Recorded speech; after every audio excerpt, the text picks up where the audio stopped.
Got it. Okay, cool. Do we have shit to talk about? I don't know. I figured we'd just like start rambling and then like what happens happens. If this is like garbage and it's unreleasable, then that's fine. Fuck it, whatever. I don't know about you, but I'm certainly not doing anything else. Yeah, maybe that is the most releasable content there is. We just kind of bullshit about our lives, make ourselves seem more interesting than we are. So Yeah. what is the dress code for this place, by the way? No shorts, no open-toed shoes, no tank tops. Button-down shirts have to be fully buttoned and no plain white tees. When they say fully buttoned, does that mean like all the way up to the top button, like I'm prep assuming style? you can get away with like, depending on the style, like 2 buttons. Or is this like a Noah like you just can't have like the open chest Yeah, situation? you Is that can't have no open chest oh situation. I fuck, think. you're gonna have to bleep the all right, yeah, fuck it. Bleep the last name. All right, whatever. What? I said Noah. Did you say his last name? Yeah, I did. Oh, I didn't even hear it. I think I was talking. Oh, that's fine.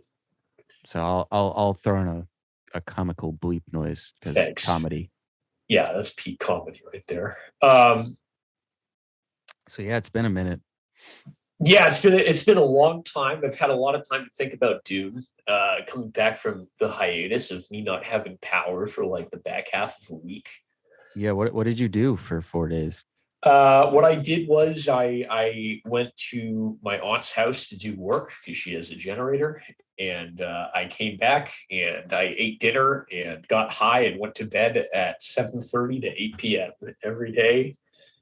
Damn, it sounds incredible for your sleep schedule. Dude, it was okay. The problem was I would just like wake up at like if you're a heavy user of melatonin, then I would just you know that sometimes you just like wake up and you can't fall back asleep. So I would wake up at like 1 a.m. or what I assume was 1 a.m. I actually had no way of checking the time.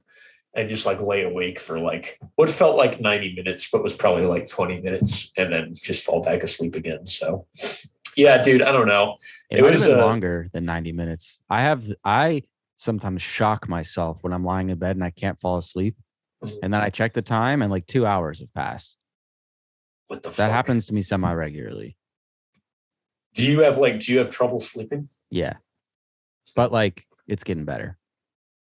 Because I'm popping dim pills now. Popping pills. Dude, it's amazing how much of a difference popping pills can make in terms of how much of like a sane human you feel. Yeah. Yeah, my life has turned around in a week. Like like literally. Remember where I was like 10 days ago? Yeah. And like I really am not exaggerating anymore or today when I say like it's not that I don't care, but like I care a normal amount given the amount of time it's been. Does that make sense? Yeah, for sure. Like whatever. And yeah, I have a job interview tomorrow. Damn, where are you interviewing? I turned that around. I hopped on antidepressants, and 2 days later, I got a job interview. Dude, that's crazy. It's just like the positive spiral. We just can't stop winning, dude. Yeah, can't stop winning. Although it's hourly wage, so I'm worried that it's going to be like low. Did they tell you what it was up front? No, it just says pay type. It just says hourly. Okay, but it's in Waltham, so cost of living might be slightly better than right in Boston. Probably not, but it's got to be better than right in Boston, dude. Right in Boston's fucked. Yeah, that's my dream to like be able to just walk to like nightlife and not have to even Uber, but that's probably unrealistic. Yeah, that would be sweet. I have one friend who makes like a really good salary. Really good depending on not like well, he makes a decent salary and he's like living with like 2 roommates and has basically 1 room to himself. And that's pretty much what like working in like fintech in Boston will get you. So calibrate your expectations accordingly. Granted, he lives in like a decent neighborhood and stuff, but like, still, it's just that goddamn. I'm kind of screwed. We're all kind of screwed, dude. My plan is I'm gonna buy a boat and just roam around the world. Roam around the world? Yeah, I guess is there a way to get internet on the boat? Yeah, satellite. Satellite Wi-Fi a thing? Yeah, dude, I think so. Isn't Elon Musk doing that or something? Oh, well then, yeah, you're good. You can just live on your boat and fish. Dude, that Speak to people ever again. that Well, outside of yeah, your job. no. I would probably off myself. The idea of just fishing is my only hobby. Not that I have anything against fishing, but I fucking hate fishing. It wouldn't be a hobby at that point. It would be, yeah, that's true. The most important part of your day, actually. Do you ever get really into fishing? No. Okay. I've done it. Don't find it that fun. I mean, it's like cool, like the thrill of getting a fish, but I could get that thrill like doing a lot of other things, and I wouldn't have to wait around the buggy water for 2 hours until I actually catch a fish. Which, at least around where I live, like there's no good like fishing spots, so you always just end up doing way more waiting than catching fishing. fish. I feel like fishing is one of those adult activities that I didn't understand until I realized that like it's an excuse to just kind of like drink with your friends and like do something. Oh, well, I've never like socially fished. Okay. So I've only done it with family. Oh, gotcha. So then I'm sure I would enjoy it. But I have a family friend who's retired and I think it's fair to say that's his main hobby at this point in retirement is fishing. But he's really intense about it seems like the next level of fishing is fly fishing, like hopping into moving water and doing fly fishing. That's where it gets intense or whatever. That's like the MLG of fishing. Yeah. I got a level with you, dude. You've had a Tinder at some point in your life, right? Yeah. You seem like you're right on the peripheral of like guy who might have one of those photos where you're holding a fish in it as one of your Tinder photos. Oh no, absolutely not. Bullet dodged. No, but I do have it's totally cringe, my profile, but I don't have any. I've never once used it to actually try and find someone to date. So Okay. It doesn't, it's more, I'd like to sound cool and say it's like totally for the bit. It's more for like the self-confidence of getting like compliments. Yeah. Like I want nothing. Sure. I have no interest in ever meeting a person who I met online in person. It's just weird to me. It's not how I want to meet someone. Honestly, dude. Yeah. But just having like funny conversations and sending stupid shit, that it's entertainment is what it is for me. Mm-hmm. And it's a dopamine boost or rush or whatever the hell, like when you get a match or when you get a compliment. Yeah. Or anything. That's the thing though, is do you ever find yourself asking like, what is this all for? Because it's like the ostensible purpose and then kind of like what people actually use it for. Because I feel like, I don't know if you feel the same way, but that's basically kind of seems to be what everyone uses Tinder for. It's just like validation. It's not really, I mean, like, I'm not saying people don't hook up on it, but if you look at percentage of hookups to matches, it's nowhere close to 1-to-1. Yeah. Well, also not many people actually end up dating off of it. I mean, sometimes, but there's also a disproportionately high percentage of girls who are actually looking to go on dates on it, and there aren't many guys out there who want to do that. And then there's an even smaller percentage of guys who would even like meet up with someone, because that's spooky. That's scary. I have to put myself out there. Fuck that. Well, there's that part of it, but there's also just it's easy to be misleading with your photographs, and you run into I've heard too many horror stories of like matching with someone who's like, oh yeah, and then you meet up and it's oh no, so and then it's just so awkward. Like, what do you do? It just sounds terrible, man. Like the number of bad stories compared to good ones, just not worth it. Off Tinder, or is this a selection bias thing where we don't hear the good ones? Because if you meet on Tinder, God knows you're not telling anyone like, yeah, we met on Tinder. Well, I don't even mean like dating. I just mean like even if it's just a one night thing. Gotcha. Like I don't hear. I mean, But even if the good Sometimes. ones though, like, would you tell people that if you had a really good one night stand, would you say like, oh yeah, we met on Tinder, or do you just go with like a Yeah. better cover of like, oh yeah, like we met at a bar or whatever? I don't know. I guess it depends who I was telling. But the kind of people I'm comfortable sharing that with are the kind of people who I wouldn't really care about. Yeah, that's a good point. Like, I'm not telling my mom about that. So I don't know. It is significantly. Is it harder to catfish as a dude? In your opinion? Yeah. I think it's harder to catfish, but it's easier to come across as more confident and funny than you actually are. Yeah, that's probably true. So Yeah. it goes both ways. Mhm. When you don't have any pressure to respond in a certain amount of time, makes life easy. Not That's easy, a good point. but easier. Then You don't like see any awkwardness. on the spot responding. Yeah. And right if there's like a lull in conversation, you just like send a GIF or an emoji or something. And if you try and do that in real life, you look like I don't even know. What do you like? Make a face? There's a lull in conversation. Like make a weird facial expression. Oh, I'm just sending a fucking emoji. Oh God. The Noah has a very high success rate, I will say. On Tinder? Well, he has a high success rate on everything, so that's kind of like. But he doesn't like Tinder. He likes the other one that's like common these days. I don't remember what it's called.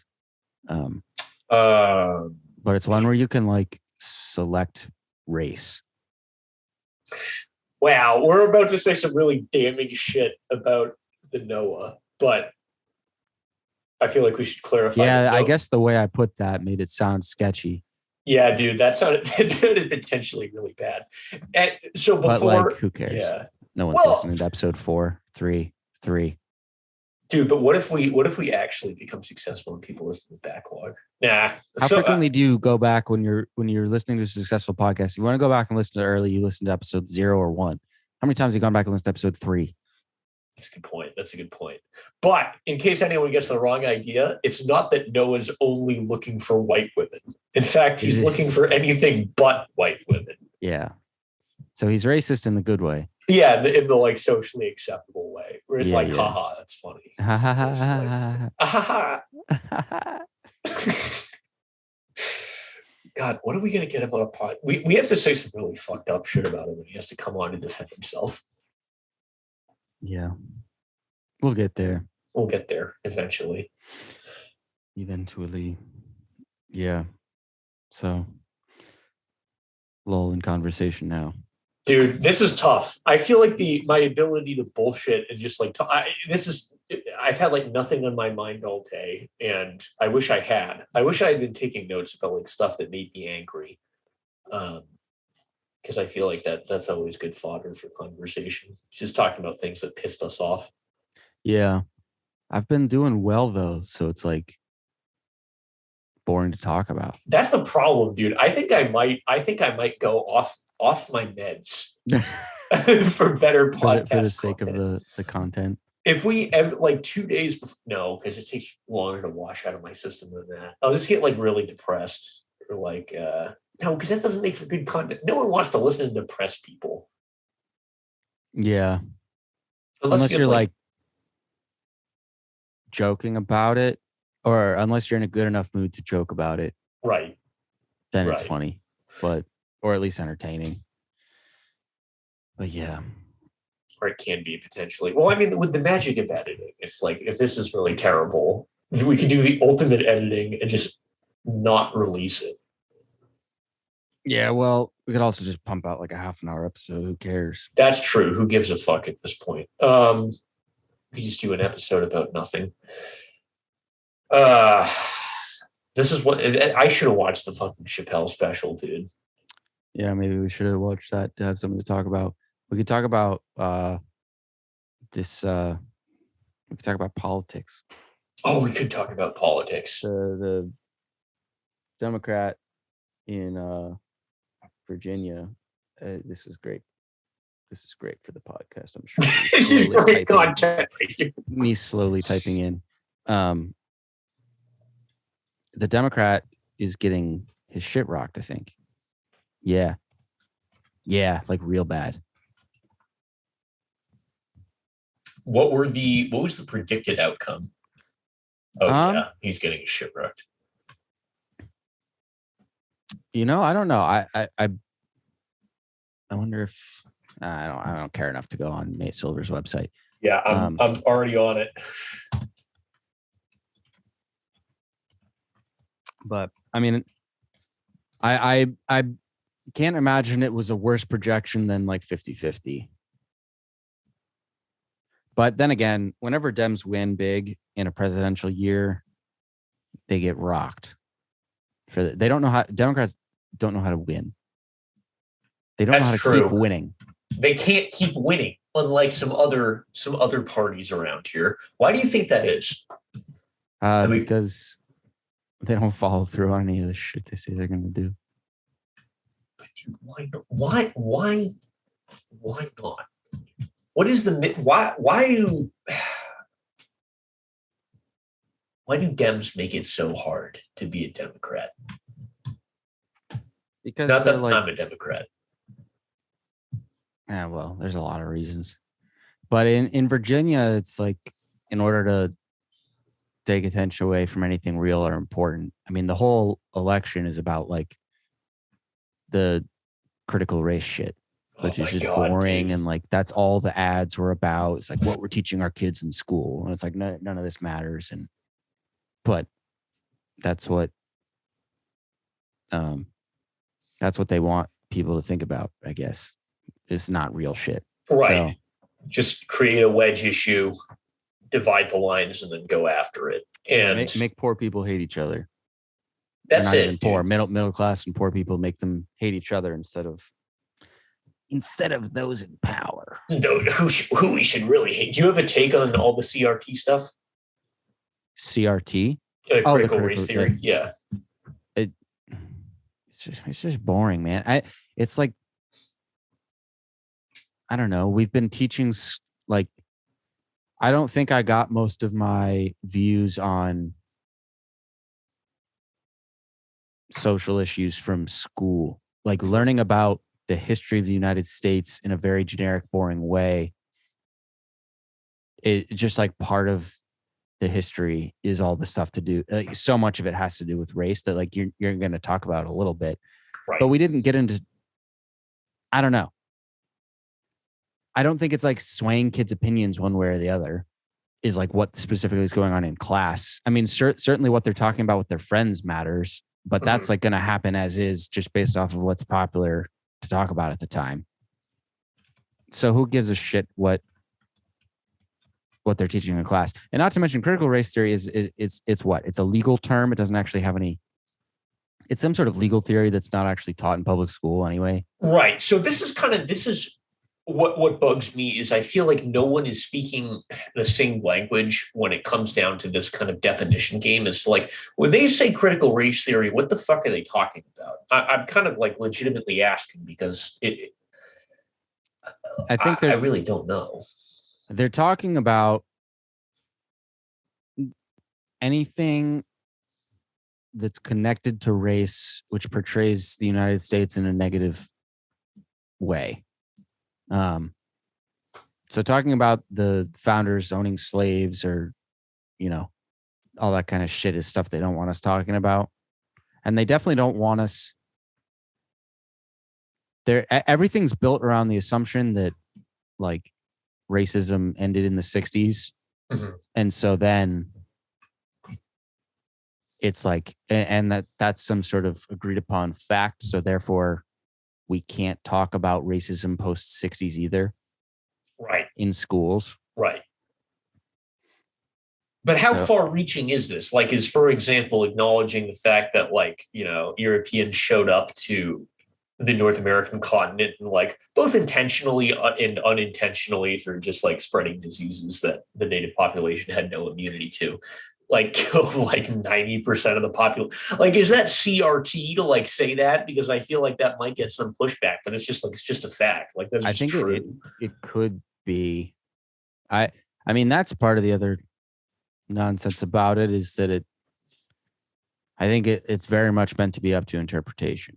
But they're certainly talking about canceling certain canceling. LOL. They wouldn't use that word, but they're trying to cancel lots of like Black authors and thinkers in schools. Mhm. But yeah, I don't know about it's it's so stupid, and it's like not, it's almost not worth our time, even though everyone's talking about it. But like this Mhm. whole thing about what can teachers talk about and not talk about regarding the genuine history of Mhm. how the United States came to be. Like it's kind of, on the one hand, it's so boring. On the other hand, it I don't know how to put this well, because it's like, Well, this is the problem, right?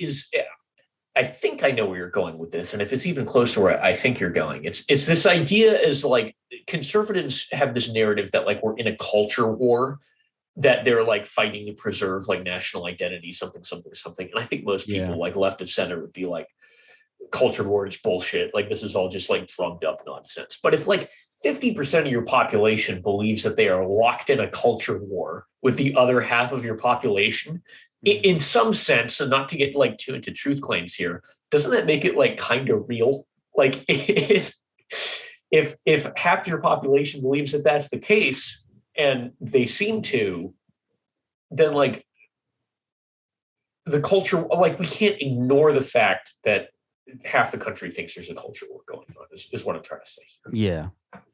No, that's absolutely. I think that's absolutely true. It's more just like frustration. Yes. I feel like we've like regressed in what we're talking about more and more Mm-hmm. each year, and like looking, I don't know. It's like it almost feels like SJW talk was like more important than this. It probably wasn't, but I don't.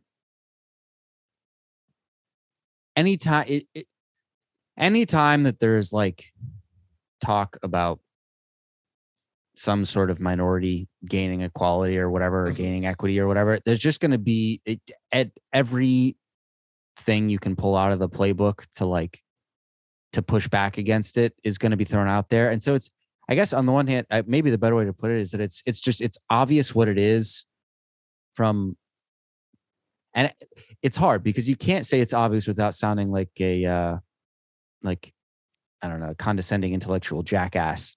But it is obvious what's going on in this, in a sense that it's just like it's rich, powerful people who want us to talk about shit other than like other than corruption and like actual policy that like Yeah. that's like important for politicians to be talking about and voting on and stuff. And so instead, let's just engage the population in a culture war, and it's a way to keep the status quo.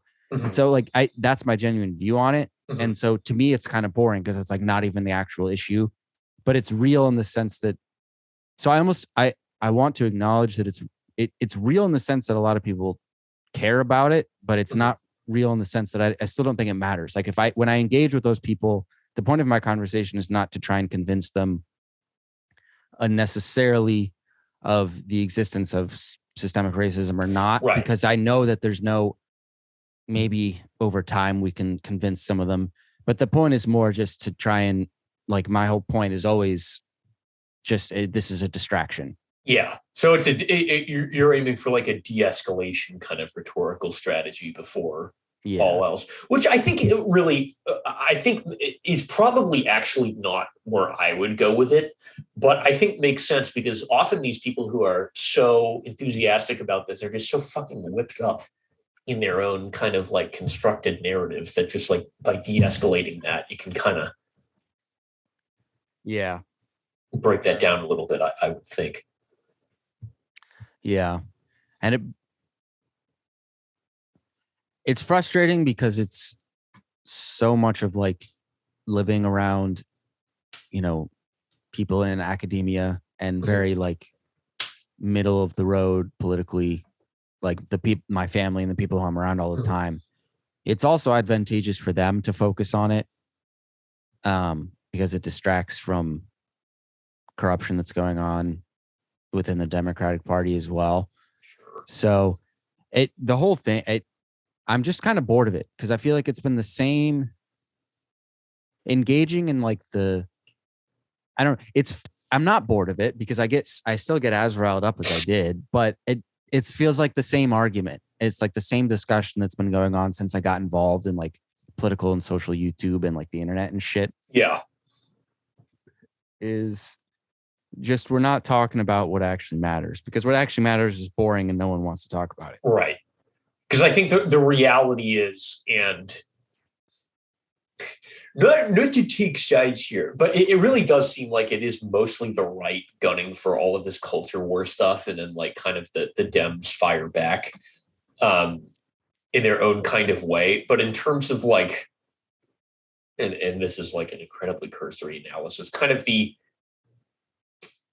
lack of benefit from like Reagan era neoliberal economic policies have kind of forced the Republicans into like this kind of, they have to perpetually like move and like throw up this smoke screen of like, it's gay marriage, it's critical race theory, it's like, you know, Obama is fucking from Kenya or whatever. All this shit that actually does like kind of just avoids talking about actual policy positions. I'm certainly not saying that like the Dems are blameless or anything, but it does seem that like what is the actual Republican like national policy? I mean, like we saw they had 4 years to replace like Obamacare. They didn't manage to come up with anything. It's just they never had the House throughout that whole time. That's true. That's a good point. And I think had they had the House, they would have repealed. But I think they would have repealed. They have a more clear agenda than it's just like cut restriction, lower taxes, build a wall. I guess so. The counter question I would throw out there is, what is the Democratic Party's agenda? What is their policy proposal that they're throwing out? It really does seem like the Dems are kind of like this loose collection of factions who are united insofar as like we're not Republicans, but just as a factor of like local politics scaling up into national level politics, a Democrat who can win in Brooklyn is not the same as a Democrat who could potentially like win in Virginia, right? Like those proposed policies are just going to be two very different things. And the fact that they're the same party is really just an artifact of a two-party system, or seems to be much more so than like they necessarily. So it seems pretty hard to establish a national baseline unless you have some kind of tentpole leader like Donald John Trump who can kind of serve as a rallying point for most of your party. Yeah. But what's fascinating about that is that like center, intuitively it seems like the candidate in Virginia has to be more moderate, but as when you pull on actual policy, that isn't the case. Like with Trump, I think Florida is a good example in 2020 of Trump winning pretty handily and the $15 minimum wage passing pretty handily. Like I don't think that on actual policy of what the minimum wage should be, what we should do about climate change, healthcare, all that, like it's not actually that different insofar as its popularity of supporting certain or not supporting certain like leftist or conservative agendas. It's just a narrative about what I don't think that the average voter actually intuitively understands the difference between Joe Biden and Bernie Sanders as far as what they stand for. They just know the buzzwords. Yeah. I think you're probably mostly correct. Well, I think if we, the average voter probably would. In other words, if you polled a poor right wing, person in Virginia or whatever on, do you think the $15 minimum wage is social? Like if you remove the candidate from the idea, they don't equate it to socialism. So there's just a disconnect there. Socialism. I think $15 minimum wage is probably that. Raising the minimum wage is contentious enough for the Republican Party. I don't know if I would pick that as my go-to issue. I feel like that would probably get you a lot of opposition, especially in states like Virginia. Here, we'll look up what the well, but I'm not. I'm saying about the disconnect between what the policies of the actual left are compared to words like socialism and critical race theory and all these buzzwords and shit. I think that my point is more just I think there's a disconnect there between what people think that those things, between what the buzzwords mean and the policies that are being proposed. Oh yeah, absolutely. Yeah, for sure. It really, I don't know if this is me just like being a fucking nerd or whatever, but like what really clicked for me, and I don't know how you feel about this, especially like being in early college, like during the early Trump years, was this realization that like people found a narrative that was resonant with them and then would kind of like reverse engineer facts out of the narrative and not the other way around. Yeah. I mean, that's sort of the way all human beings function. Right. And it makes you want to disengage from politics. It really does. Yeah. Have you not to sound like super tech bro here or anything, but have you read the book Sapiens by something? I think his name's like Noah Harari or something. It sounds familiar. Is it a book I would have been assigned in school by any chance? I kind of doubt it, but one of his main points was our success as a species is at least in part attributable to our ability to like really create and latch on to narratives. Like, for example, this is how, I mean, like every empire has formed. There's some kind of underlying narrative about like we are part of a group of people beyond like what I can inherently observe. And the reason why we kicked all the other kinds of humans' ass, like the Neanderthals, was because they, for whatever reason, didn't have that ability to for abstract thought or reasoning, and were unable to mobilize like large groups. Really. Yeah.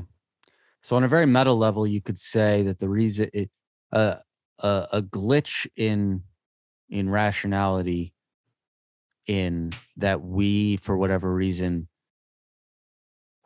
are capable of genuinely convincing ourselves that there's like purpose to doing any of this. Yeah. It just so happened to be the case that we've actually convinced ourselves of that, and therefore we're like the dominant species. Yes. Yeah, actually, because if we were perfectly logical, like, or even more rational, even it was just like I'm only going to like do utility calculations in my immediate observable community, like that never would have happened. Yeah. I mean, there would be no there would be no religion. There would be no. I mean, can you? Yeah, nation state, no politics. If everyone, given what we know now, it's hard to say. I mean, philosophers try, and I'm not presenting this as if it's like undisputed fact, but it's sort of difficult for your average person to, without referencing religion or some sort of abstract academic philosophy, to give a purpose to existing, and a reason to continue doing all this shit. So we'd all just stop. Yeah. If we stopped latching onto narratives, right, we'd stop doing everything other than like taking care of ourselves, and then we evolve into like apocalyptic state. So yeah, maybe not even taking care of ourselves. This is one of the things I think about. Like, if we were to develop some kind of like hyper rational AI, and we were to like bring it into existence, I gotta wonder if it would just like instantly delete itself, or like seemingly instantly from our point of view, because it's like there's no point to anything. The universe is like a random, senseless place, and just like there's no point to living on. Just go like bloop. You'd be like, what happened? Why did it turn off? Yeah. I suppose you could say, however, that the fact in and of itself that there is anything at all necessitates some sort of reason for it. But do you buy that? I don't know. I don't know if I do or not. I certainly don't buy that it necessitates some sort of like greater being. But I don't know. I also feel like, to a certain extent, I would rather live on the assumption that this is it and that this is all there is, and not waste my life thinking about that too much. Yeah. Because assuming that is the case, and we pretty much have every reason to believe that this life is it, then like I'm not gonna. Then the only good that can come out of it is as much pleasure for myself as possible. And I don't think I'm maximizing my pleasure by spending so much time thinking about all that shit. Well, it's like, yeah, but I don't think those people are actually happy. They've just like convinced themselves it's like all that matters to life is figuring it out. Yeah. And it's like a puzzle that you can solve. I don't know. Maybe that on a personal level is what brings them joy. Like, yeah, and that's fine.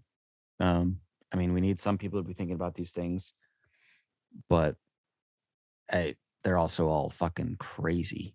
So if you had to describe people who are like really into philosophy, because you've interfaced with them more than I have, what descriptors would you use? I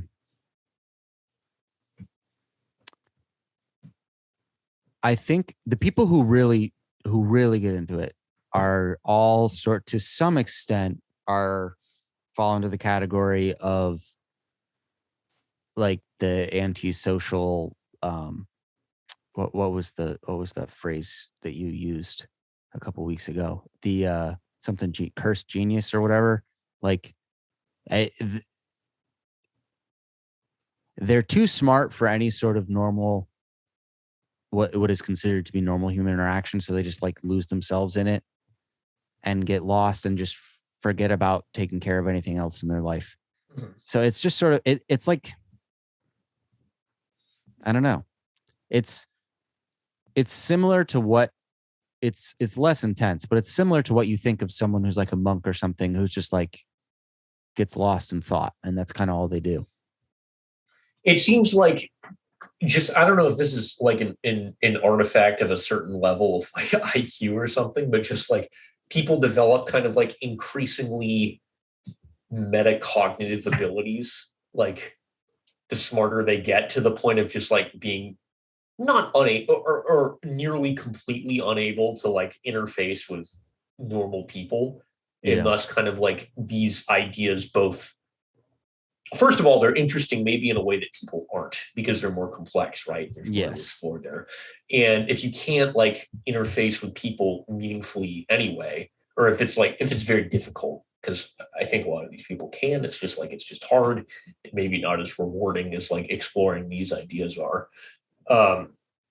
Then just like this becomes way more interesting to dive into than people. Yeah. Yeah, no, absolutely. In a way, humans become irrelevant to the conversation. If that sort of makes any sense. Like, yeah, the nature of, I mean, we're not irrelevant insofar as we exist, but it's the day-to-day things that people stress about and worry about become irrelevant. Like I think that this is true of anyone. If you take any person, even the one who you would say is most like a part of this, like most a part of the system without even realizing it, like someone who's like the most clueless, and make them go do like self-meditation in the woods for 3 months, like they'll come back with a perspective of a lot of this shit is actually kind of pointless. Yeah. Yeah.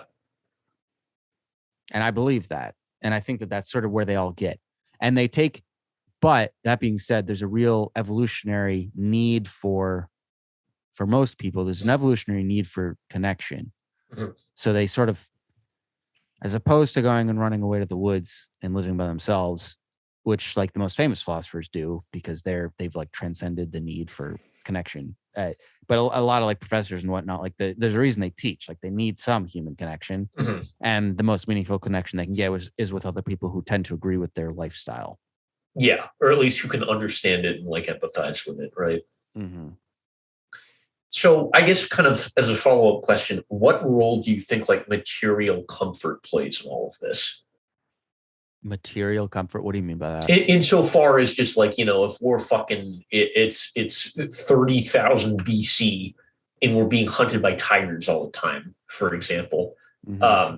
It seems like I wouldn't have a whole lot of time to do philosophizing, or at least if I could, maybe I wouldn't be pondering such existential questions. Because it seems like the human system is kind of made to oscillate between periods of potentially extremely high stress and like relative comfort. So what I'm saying is that we have to have this kind of equilibrium, like baseline comfort level And if we don't regularly fall below that and fight to get back above it, then it becomes increasingly easy to kind of start considering these more existential questions, because you're never thrown back into, I don't want to say like a more animalistic state, but yeah, kind of just like a more hormonally or instinctually driven state. I mean, I think that would be more of that's less of I'm not saying you're wrong or that it's not interesting, but I would say that that's not really a philosophical question so much as it is like a sociological one or something. Yeah. It seems like kind of evolutionary psychology. More psych, not soc. It doesn't seem like a coincidence intuitively, the fact that like existentialism and kind of a bunch of really heady philosophical movements emerged in the 20th century. Which is not to say they all did, because, I'm aware there are thought experiments that go back way further than that. But it seemed like they were fucking the popping 20th up century is right. actually kind of not philosophies. The 1600 through 1800 is really where most of our shit got done. Okay. But anyways, which is still materially more comfortable at the time it came forward. No, they're all still living by. I mean, they don't have electricity, but they're not like being hunted. Right. Yeah. So at a certain point, because when everything's just about survival, and then all of a sudden survival becomes less of a day-to-day concern, where do you go? I don't know. It's sort of like, what is I think about this regularly. Like, I'm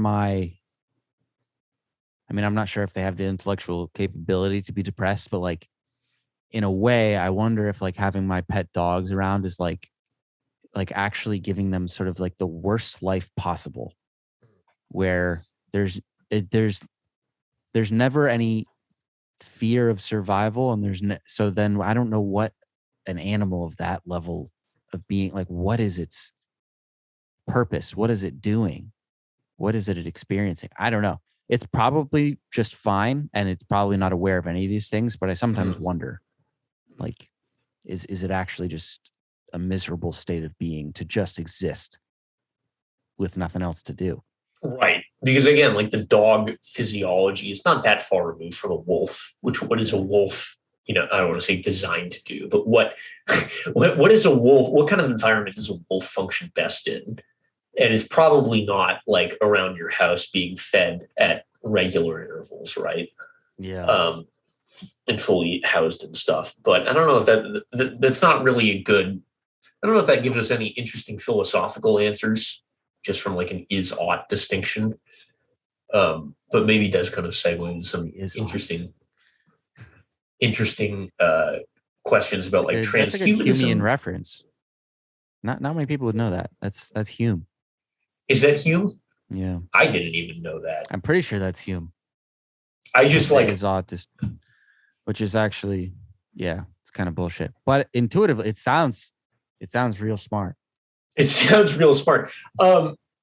No, this is something that like I really keyed into specifically when arguing with boomers, and I'd like to get your thoughts on this.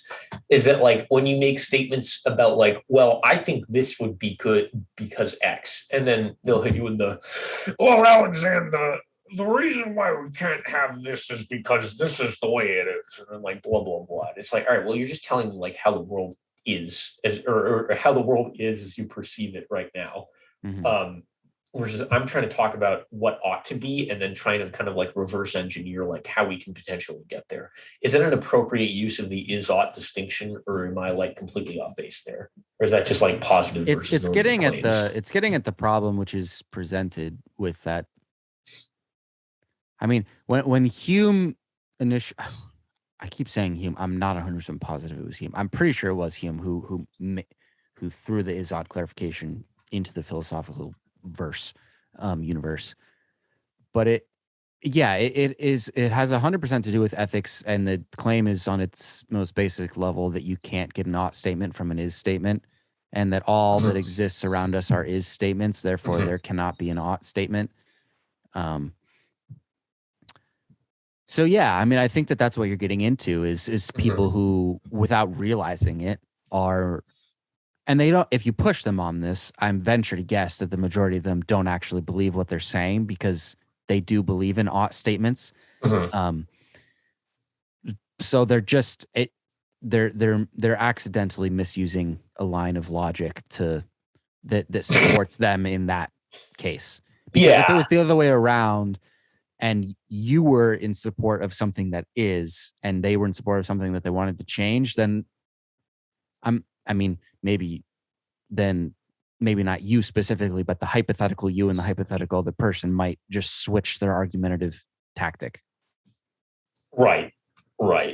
I thought of something really kind of dumb here, kind of dumb, which is that like so the is-ought distinction, as you summarized it, kind of is that like, so we're surrounded by ises and we can't really extract any oughts from them, right? So the world can only present what is. So anything that ought is just like, not to use like woodcock language here, but is a social construction, right? Is that kind of, does that, am I following that correctly? Is that that's the argument. Is that there's no, well, it depends where, there's all sorts of different ways to go with it, because if you're saying the ought statements don't exist, then you're actually sort of misusing language when you use ought statements, and sort of there's only so much you can do with a statement which actually is meaningless when you think about the use of language. So if I say one ought not murder, but ought statements can't have truth value, then is that, it's not even a social construction so much as it is just a, one possible way of describing that would be me going bleh, murder. And that doesn't say the same thing at all, right? But because but to call it a social then you're talking about a real thing, or not a real thing, but something like a concept which exists, and ought statements. It gets tricky, and you get into all sorts of, this is meta ethics. But God, meta ethics suck. That was my whole senior thesis, was meta ethics, and arguing against non-cognitivism. So arguing against this whole there can't be ought statements shit.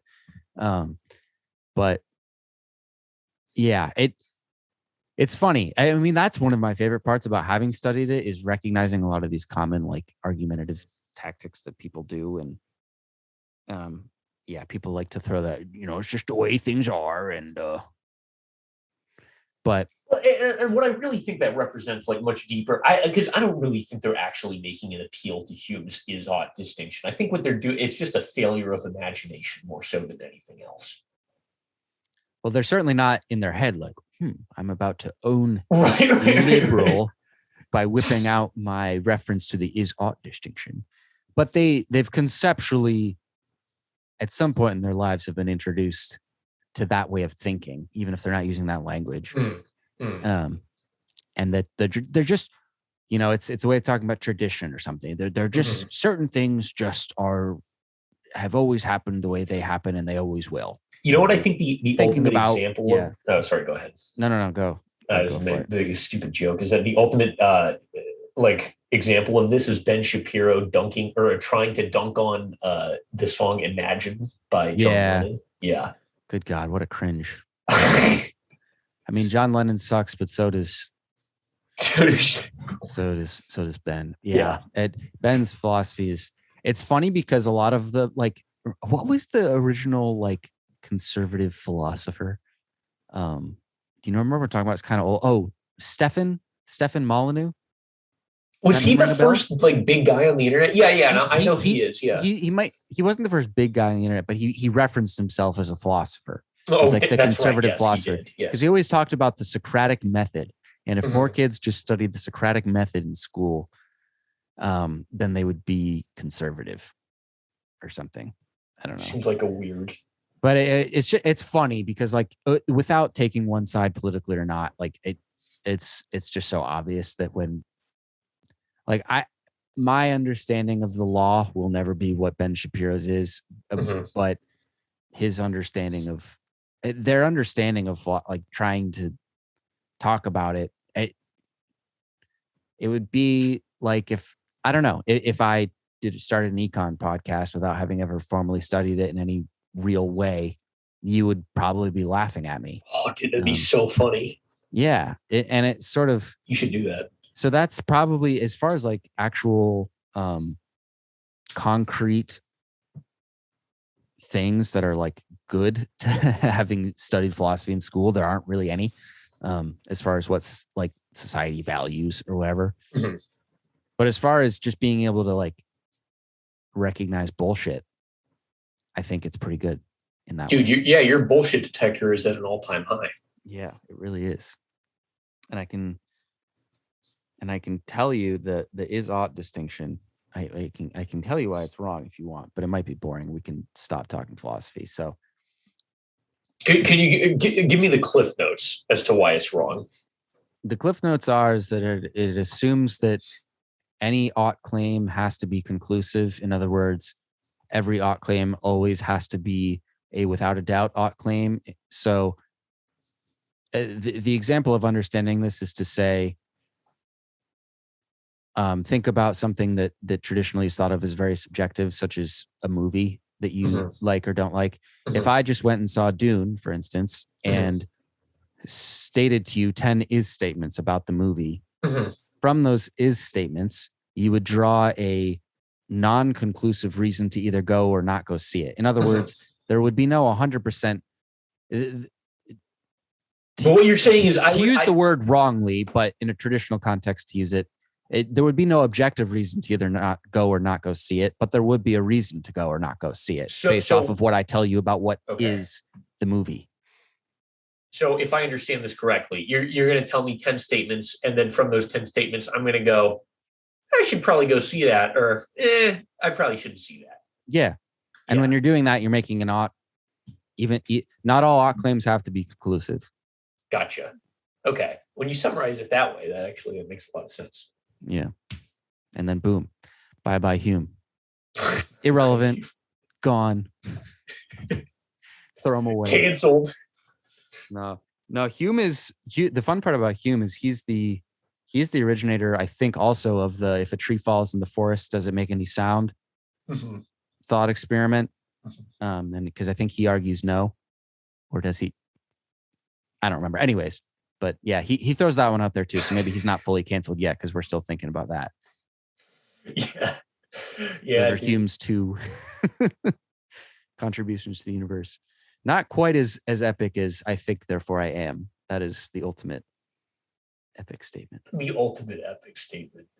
Dude, yeah. We got that sick ass Billie Eilish song out of it. I'm sure that's what Descartes was thinking when he said that. He's so ugly, by the way. Descartes? Have you ever looked up the guy who said, I think, therefore I am? I mean, talk about the most Jewish looking non-Jew. I feel like maybe he was just painted in a... Oh, God damn it. Dude, I feel like he kind of looks like me. Oh, no, there's one photo. Okay, no, never mind. I take that back.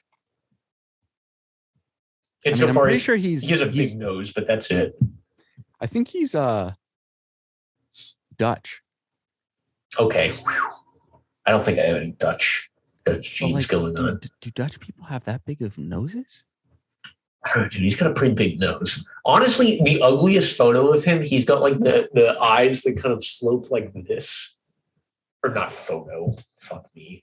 The ugliest picture. Portrait. The portrait. Yeah, he's pretty ugly though.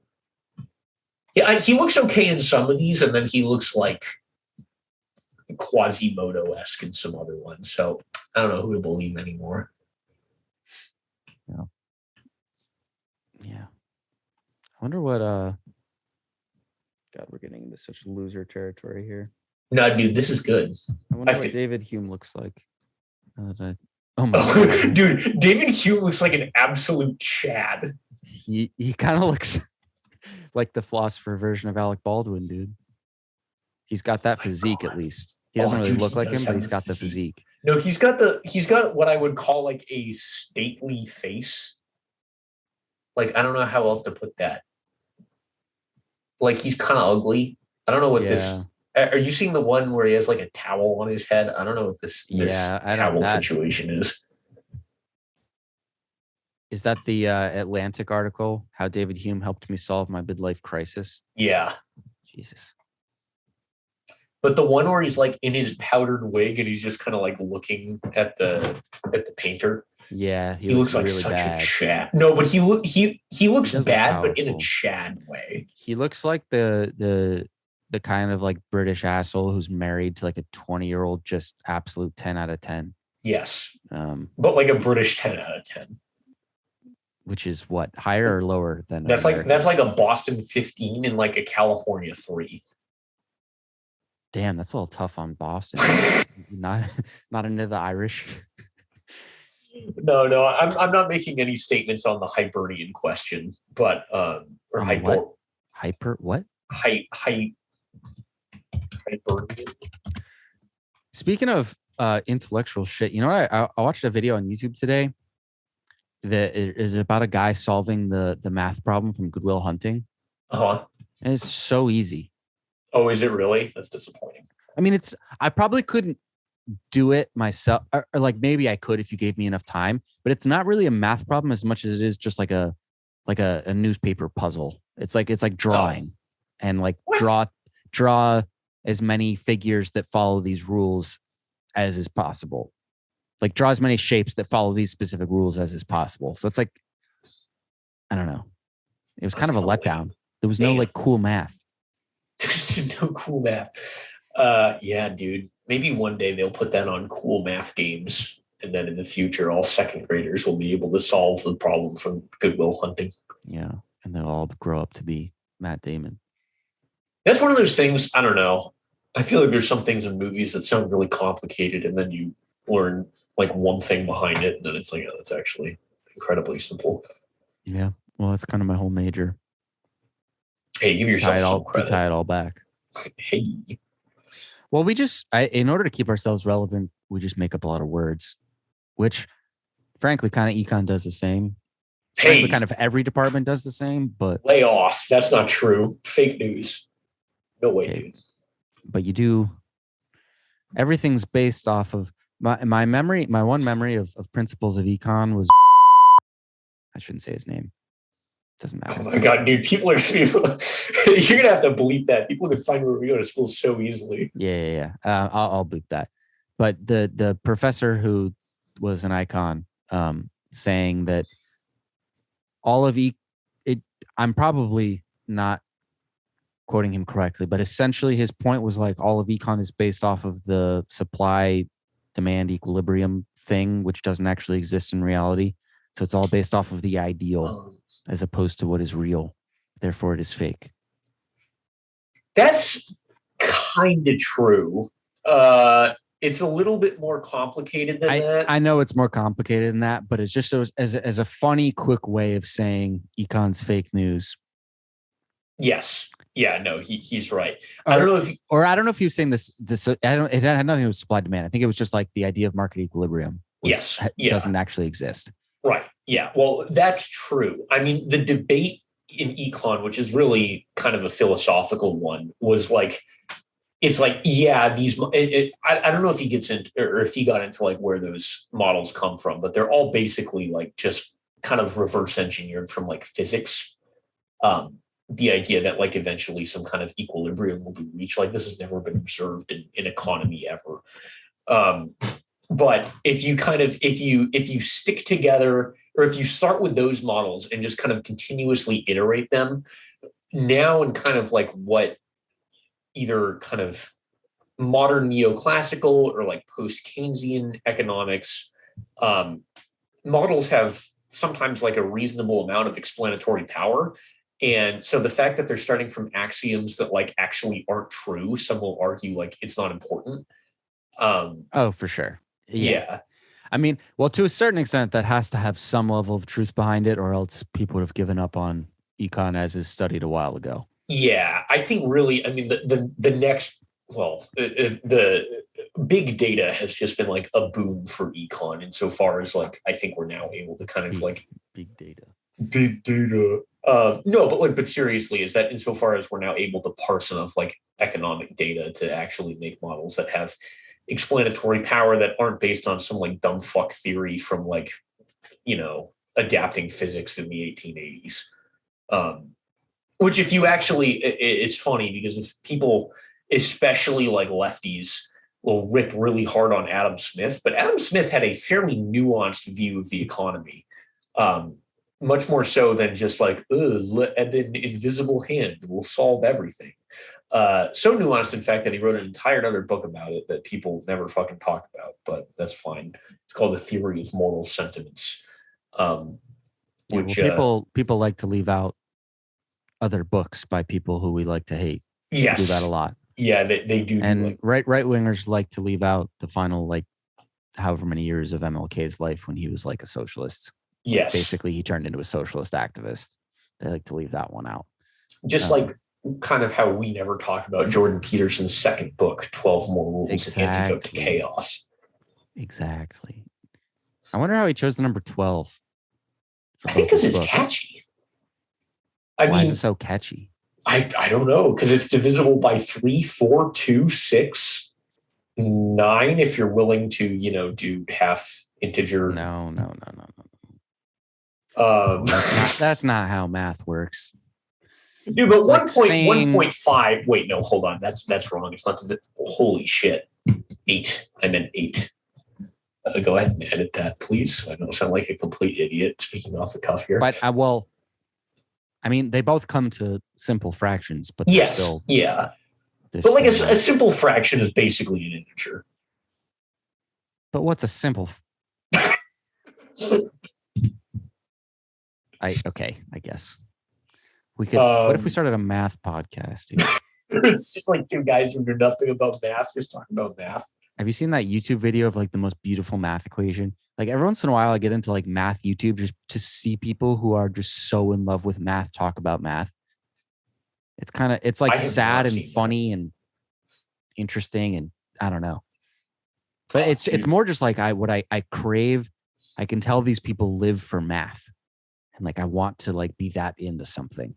I feel like math is kind of like the next step. Well, no, that's a stupid thing to say, but it's kind of like tangent to philosophy insofar as it seems like it's this greater, like beautiful thing that it is philosophy just with symbols instead of words. Yeah. Okay. There we go. Well, thanks for backing me up there. Yeah. No, philosophy is way more similar to philosophy is like chemistry is to biology, like philosophy is to math or something like that. Like philosophy is not at all close to political science or anything like that. Where do you think, like, did you ever take a course in like symbolic logic? Oh yeah. Yeah. Yeah. Like I took one modus ponens. Tone. I don't remember any of the because we don't actually use any of that shit. Yeah. We just are like know how to logic. So we just logic. Yeah, we just logic each other real good. We own each other with logic and facts. Facts and logic. What was your question though? I don't remember. Had something to do with me taking logic or not taking logic. Oh yeah, it was just like that. That made it very transparent to me that like, logic is just kind of like basic math that plays by slightly different but mostly very similar rules, and you just take statements instead of numbers, and that's kind of what it is. Yeah, I mean, in theory, it should all play by the same rules. There shouldn't be a statement that makes sense with words that doesn't make sense with symbols or numbers. Anyways. Insofar as you have a sufficiently complex system of representation, right? Yeah. Well, the logical conclusion. Dude, we got to get Noam Chomsky on the podcast. Anyways, yeah, Noam's had some hot takes recently. Him and Richard Wolff have gone in complete opposite directions with the vaccine. What is he saying and what is Wolff saying? Wolff is saying no vaccine mandates, no vaccine requirements. It's anti-worker. Chomsky is saying we should societally mandate that people who are not vaccinated completely isolate themselves. In other words, they're not allowed to go to the grocery store. They're not allowed to go to work. They are not allowed to participate in any way in society. Who do you think, in your opinion, is more grounded here? I mean, in reality, or as far as like plausible policy given the system we live in now, I if I had to like pick one and run with it, I'd go with Wolf and just say whatever the hell, like move on with life. Mhm. I think I think that Chomsky is more consistent in his ethics and his beliefs. In other, Yeah. I Yeah. Chomsky has always been very consistent, despite a lot of the time he like the reaction being like, "Whoa, that's strong" Mhm. or "That's intense." I think Chomsky's very consistent with his views. Mhm. So I don't have it. People are so getting so riled up on one side or the other, and part of it has to do with Wolf going on Jimmy Dore, and because everyone hates Jimmy Dore. Jimmy Dore does suck, to be fair. Jimmy Dore does suck, but but for me, it's like this is another thing that's like, they're both, I'm a fucking loser philosopher, socialist, or whatever. Like, so in my mind, they're both, I'm not concerned with where they differ on vaccine mandates regarding COVID. Mm-hmm. It doesn't matter to me that much. But yeah, I don't know. Gnome's getting a little, it's not that he can't think anymore. He clearly can, but he's old enough where I don't think engaging in a fast-paced debate like works anymore for him. So I don't think like a debate between him and Wolf would work at this point in Chomsky's life. But how about a debate between him and Destiny? Oh my God. Chomsky would demolish. I mean, it would be, that's one of those things where it's like, regardless of, you take someone who's like a real academic. Chomsky's certainly not even mainly a philosopher. I mean, I guess you could sort of say he's like a philosopher of language or whatever the hell you want to really call He's definitely philosophy adjacent from an outsider's perspective.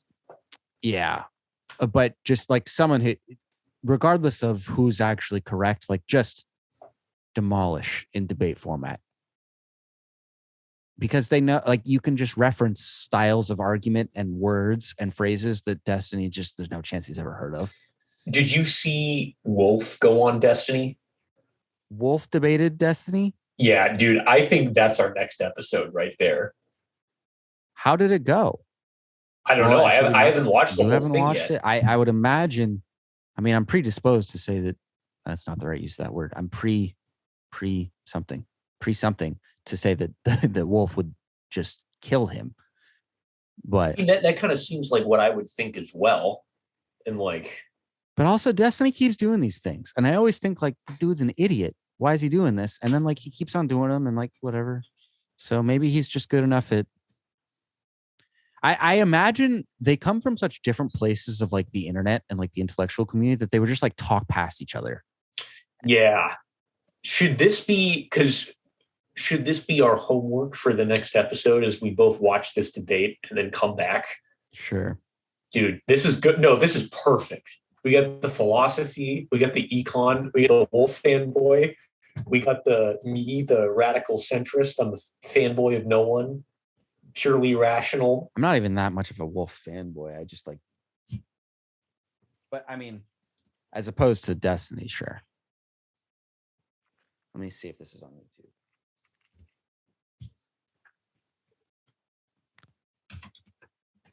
It's heated. Oh yeah, I think that this whole thing, it looks like it's on Destiny's YouTube channel. Yeah. It's like a 2 hour and 25-minute video. Yeah, it's called You Are Just Wrong. Richard Wolf debate gets heated. Love the clickbait. God, Destiny looks like shit in this video. Yeah, dude. I mean, just look at him and look at Hassan and tell me whose side you want to be on. You mean in a fight? No, just in life. Hassan. Hassan definitely has a bigger house than Destiny. I feel like it's logically inconsistent for me to be on Hassan's side.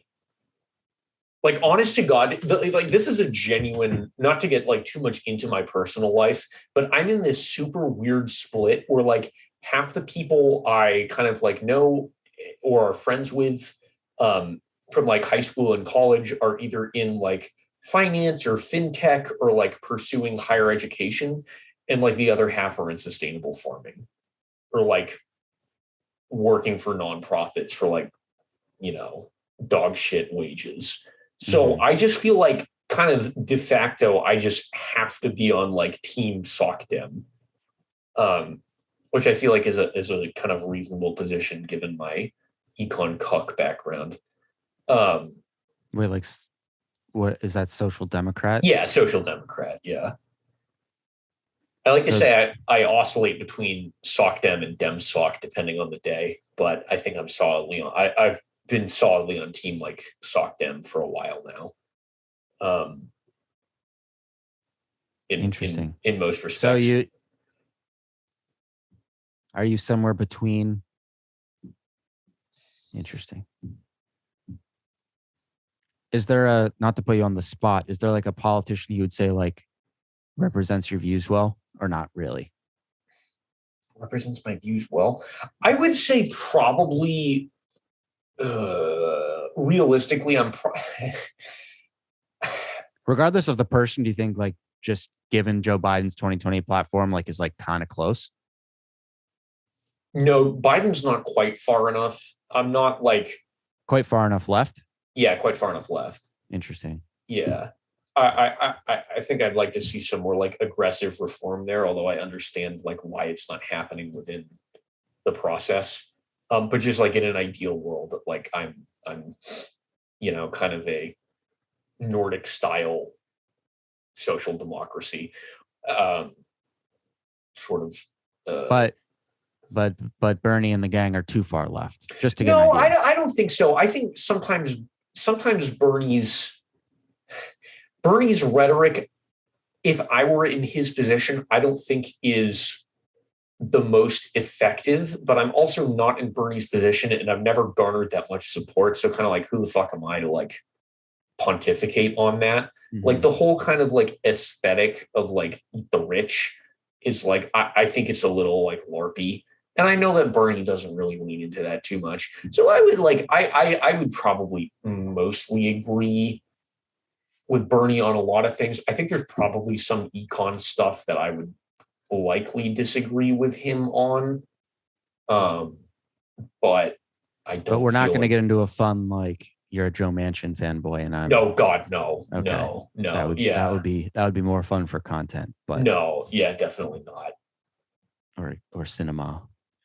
Well, those two are taking a lot of flack. They're not the only two right now. Oh my God, dude. Cinema specific, because Joe Manchin is just some kind of like, centrist fucking white dude. But cinema is like... Gotta protect all the billionaires in West Virginia. Dude, dude.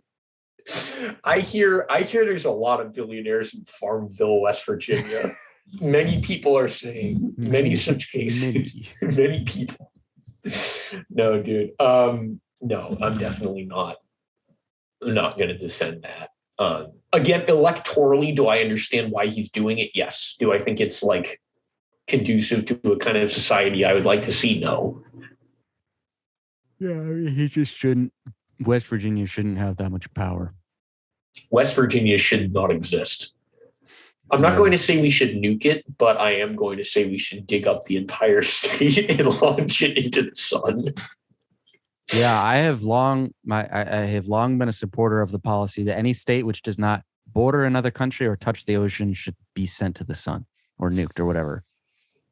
I think here's my policy proposal, and this is all a meme, by the way, is that what we do is we build high-speed rail lines between every like city in America or every major city, and then secede and become the United Cities of America. And everything else can just do whatever they want. That would be pretty epic. I unironically think that, I'm not sure if I actually fully believe this, but I'm tempted to say that if New England seceded, we would be a phenomenal country. I don't know about phenomenal, but I think... What if we got New York to join us? Does the resource wealth or lack thereof concern you? You mean like natural resources? And yeah, shit? Yeah. Not really. Yeah, I guess so. Yeah. I mean, I feel like, do they have lots of I don't know. Do like the Nordic Dude. countries have lots of like gas and shit? Yeah, they do. Well, Oh, some really? yeah. Well, whatever. We'll just go. We'll just pass our own version of some fucking Green New Deal and then free energy for everyone, right? Dude, we could be like a Sockdem Singapore, just like business haven, but also everyone has healthcare. That's my ideal society. Yeah. That'd be epic. Yeah. How do you promote both more Chads but also give everyone healthcare? Like those are the two things that I want. I want everyone to be yoked, but also like get healthcare. Like those are the two things that matter. No banning energy drinks. None of that health shit. We're increasing energy drink consumption, caffeine consumption. We're going full blown like caffeine hardos and like businessman hardo in that sense, dude. but like you get healthcare too. That'd be so good. I think what it is that online it seems like a lot of lefties are kind of more concerned with like lowering the ceiling than raising the floor. I only care about lowering the ceiling insofar as like we're able to raise the floor. Wait a minute. What do you? What are we talking about here? Of like standard of living. Okay. They're talking about lowering this.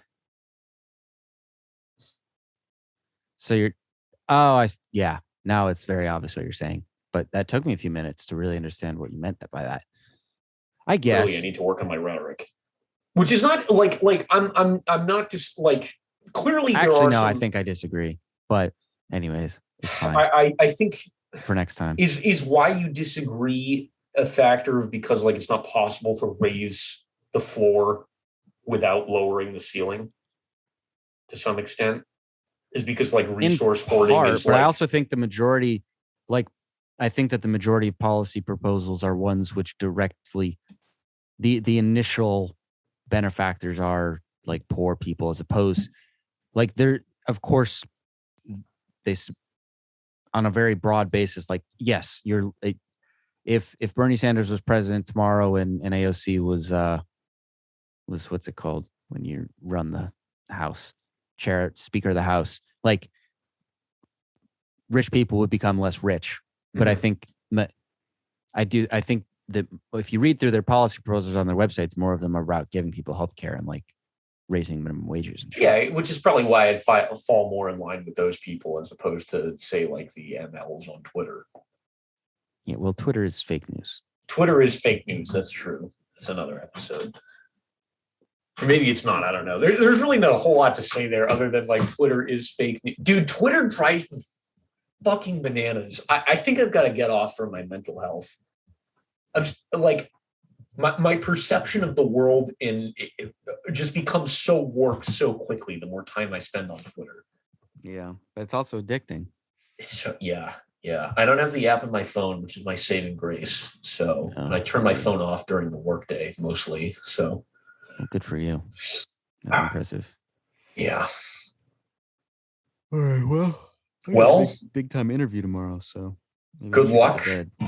You should get to bed. Well, we really turned this one around. This went from nothing to something. All right. Well, next time, Wolf v. Stephen Bonnell II. Yeah. Until then, I won't have time to watch that tomorrow, but Thursday or Friday I will. Yeah. We'll do it this weekend or something. All right. Till next time.